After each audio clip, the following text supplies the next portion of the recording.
Auzu billahi minash shaitanir rajim. Bismillahir rahmanir rahim. So today our topic is whistling of birds, जिसको लिखा है D.H. Lawrence ने. ठीक है, whistling of birds written by D.H. Lawrence. इसका सबसे पहले हम उर्दू में खुलासा देखेंगे. तो इस मज़मून का जो मुसन्नफ़ है वो D.H. लॉरेंस है. एक मशहूर वो नावलिस्ट था, एक मजबूर ऐसे निगार था और एक कहानी नवीस भी था. वो फितरत और पैदाइश जज्बों के मुताबिक ज़िंदगी गुजारने का कायल था. उसके ख़्याल में दुनिया में आसूदा और पुरमसरत ज़िंदगी गुजारने के लिए हमें अपने जबली तकाज़ों को जो है वो पेश नज़र रखना चाहिए था. ये किसका नतीजा था, मतलब किसका इर्तिका था? ये था D.H. लॉरेंस का, जिसके मतलब उसने ये ऐसे लिखा हुआ है, जो उसने थीम्स दिए हुए हैं. अक्ल और तलीम ने इंसान की फितरत को मसख़ कर दिया है. इस मज़मून में वो अपने आप को आला दर्जे का फितरत का पुरस्तार ज़ाहिर करता है. उसके ख़्याल में फ़ितरत अपने दिलकश नज़ारों और सुरीली आवाज़ों की बदौलत इंसान जो है दिमाग को मुतासर करती है, और इस अक़ीदे का भी इज़हार करता है कि दुनिया में तख्लीकी क़ुव्वतों के साथ साथ फ़ना और मौत की जो क़ुव्वतें भी हैं वो भी रवा दवा हैं. ज़िंदगी और मौत एक दूसरे के ताक़ुब में रहती हैं. नेक्स्ट वो एक हिंट देता है मौसम सरमा की तबाहकारियाँ, कि जब मौसम सरमा आता है तो क्या जो है वो तबाहकारियाँ होती हैं. मुसन्नफ़ के ख़्याल में मौसम सरमा जो है वो तबाही और मौत का मौसम है. सर्दियों में बर्फ़ कई हफ़्ते जमी रहती है, परिंदे तेज़ी से मरने लग जाते हैं, ज़मीन उनके मुर्दा ढांचों से भर जाती है. सर्दियों में हर तरफ वीरानी और खामोशी छाई रहती है. वो कहता है कि जो सर्दी का मौसम है वो बिल्कुल भी अच्छा नहीं होता, किसी के लिए भी अच्छा नहीं होता, क्योंकि जब सर्दी आती है तो बहुत ज़्यादा बर्फ़ जम जाती है. तो ऐसे इंसान जो हैं वो बीमार हो जाते हैं, जो परिंदे हैं वो मर जाते हैं. ठीक है, तो परिंदे जानवर जो है वो तबाहकुन सर्दी से बचने के लिए अपनी पनाह गाहों में छुप जाते हैं. रोशनी अंधेरे में बदल जाती है, हर तरफ जो है ना वो मौत की सल्तनत होती है. सर्दी ने हर शौ को मंजमद और बेबस कर दिया है. ज़िंदगी के सार हर तरफ नापीद हैं. परिंदों के गाने की सुरीली आवाज़ें दम तोड़ रही हैं. हर तरफ गैर यकीनी और खौफ की जो फ़िज़ा है वो दिखाई दे रही है.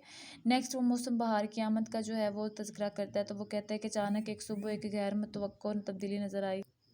मतलब मौसम बहार की आमद वो क्या कहता है कि अचानक एक सुबह एक गैर मुतवक्का तब्दीली नज़र आई. जनूब की तरफ आवाज़ चली और वहाँ से तस्कीन देने वाली गर्म हवा आई. मौसम बहार के आते ही ज़मीन का जो रंग है वो बदलने लगा. अब ज़मीन पर ज़िंदगी की तजदीद जो है वो शुरू हो जाती है. तवील खामोशी के बाद फाख्ता की कू शुरू हो जाती है. करीबी दुकानों से कबूतर की गज़नों की उतार चढ़ाई जो है वो सुनाई देती है. वो कहता है कि साथ ही एक बेसुध जो है ना वो नकरई सीटियों की आवाज़ें जो है वो झाड़ियों से आती हैं. चांदी का जो फव्वारा है हमारे सीनों में चलना जो है वो शुरू कर देता है. हर तरफ खुशी नमूदार हो रही होती है. ऐसे में वो कहता है कि झाड़ियों में छुपे हुए जो परिंदे वो चहचहाना और सीटियाँ बजाना जो है वो शुरू कर देते हैं. वो अब पहले मौसम सरमा के ख़िलाफ़ था. मौसम सरमा की बात करता है कि जब भी मौसम सरमा आता है ना तो मतलब वो बहुत सारी तब्दीलियाँ, बहुत सारी तबाहकारियाँ जो वो अपने अंदर लेके आता है. मगर जैसे ही मौसम सरमा के बाद मौसम बहार का आता है तो वो हर एक के लिए खुशी का समा होता है. ठीक है, वो क्या कह रहा है कि आगे वो क्या कह रहा है कि इतना ज़्यादा लंबा और ज़्यादा बर्फ़ वाला मौसम अभी कल ही ख़त्म हुआ है.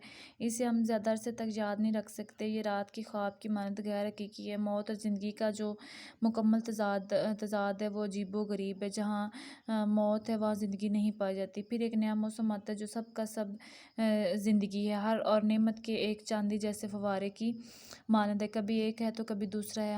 हम या ज़िंदगी के लिए हैं और या मौत के लिए.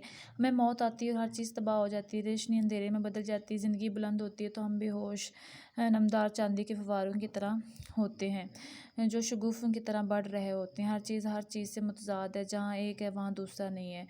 नेक्स्ट वो क्या कह रहे हैं कि बहार की खुशी और ताज़गी हर शय में मौजूद है. समंदर के किनारों कछुओं की खुशकिन आवाज़ें जो है वो सुनाई दे रही हैं. दरख्त और फूलों से खुशबुएँ फूट रही हैं. नौजवान पहले भी अपने पर काबू नहीं रख सकते. अब अफसरदा करने वाली मौसम सरमा की जो कहर और मंजमद करने वाली धुंध को याद करना फजूल है. अब स्याह पर परिंदा जो है अपने गीत गाना नहीं छोड़ सकता. अब कबूतर जो है वह खामोश नहीं रह सकता, चाहे उसकी सारी नस्ल जो है वो सर्दी से ख़त्म क्यों ना हो गई हो. हमारे कान इस नई तख्लीक के मसूर के नगमात की मज़ामत नहीं कर सकते. ये हमारे बस में नहीं कि बाहर की आमद को रोका जा सके, और ना ही गाने वाले परिंदों को अब खामोश किया जा सकता है. हमारे लिए अब खुशगवार दुनिया से लुत्फ़ अंदोज़ होने के अलावा और कोई बात नहीं है. अब मौत और गैर यकीनी की फ़िज़ा जो है वो दम तोड़ चुकी है. ये इस चैप्टर में हमें जो है विस्लिंग ऑफ बर्ड्स, मतलब जो परिंदे उनकी चहचहाहट जो है उसके बारे में D.H. लॉरेंस बताता है कि जब मौसम सरमा होता है तो बहुत सारी तबाहकारियाँ होती हैं, और जब मौसम बहार आता है तो ये सब के लिए खुशी का समा होता है. ठीक है, تو یہ آج ہم نے پڑھا۔ اللہ حافظ۔